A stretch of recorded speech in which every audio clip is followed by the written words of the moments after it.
بسم اللہ الرحمن الرحیم۔ طریقۃ جدیدۃ فی تعلیم العربیہ میں الدرس الخامس تابع ہے ہمارا، اور اس میں ہم جزء ثانی ہے۔ ہم یہ کوشش کریں گے صرفی تحقیق اور نحوی ترکیب پیش کریں گے۔ سب سے پہلے جو جملہ ہے ہمارے سامنے، یا یحییٰ خذ الکتابہ، یا یحییٰ خذ الکتابہ، اس کی ترکیب کون کرے گا؟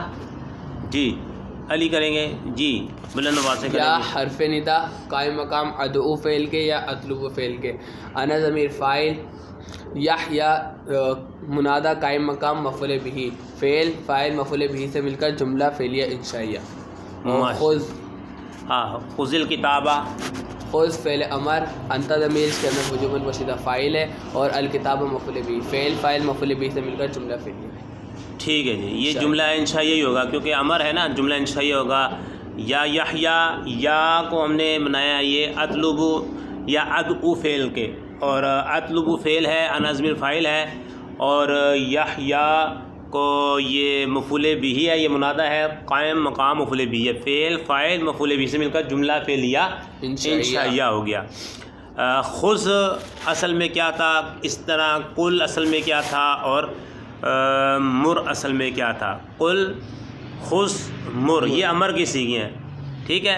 ان کا جو مادہ ہے نا، آپ دیکھیں مادہ یعنی حروف اصلیہ جو ہیں، خذ کے حمزہ خا زال، اور قل کے حمزہ کاف لام، اور مر کے حمزہ میم را، یعنی کہ یہ محموز ہے۔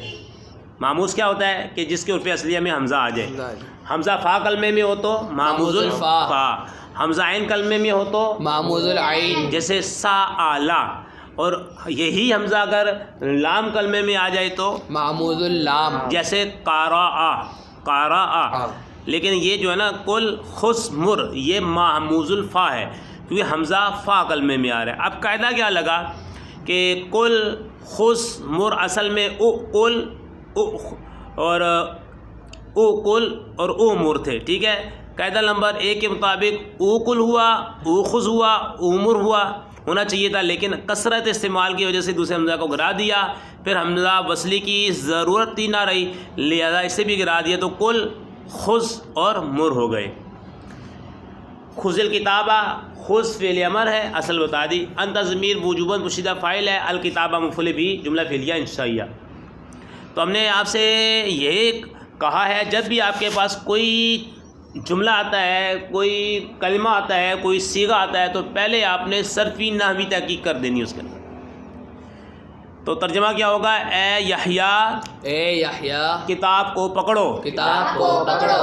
عموماً یہ ہوتا ہے کہ جو فعل متعدی ہوتا ہے نا، مفعول بھی کے ترجمے میں کو آتا ہے، کیا آتا ہے؟ کو آتا ہے۔ اے یحییٰ کتاب کو پکڑو۔ اور یہ بھی کیسے؟ اے یحییٰ تم کتاب کو پکڑو۔ تو اس کے بعد ہے ہمارے سامنے آخذ الکتابہ، آخذ الکتابہ۔ اب آخذ یہاں پر جو محموز کا وجوبی قاعدہ لگا ہے، ٹھیک ہے۔ یاکلو، یاکلان، یاکلون، تاکلو، تاکلان، یاکلنا، تاکلو، تاکلان، تاکلون، تاکلینا، تاکلان، تاکلنا، آکلو، یہاں پہ وجوبی قاعدہ لگا ہے، اور ناکلو، ٹھیک ہے۔ اور یہ صیغہ کون ہے، کیسے بتائیں گے؟ صیغہ واحد متکلم، صیغہ واحد متکلم، صیغہ واحد متکلم، صیغہ واحد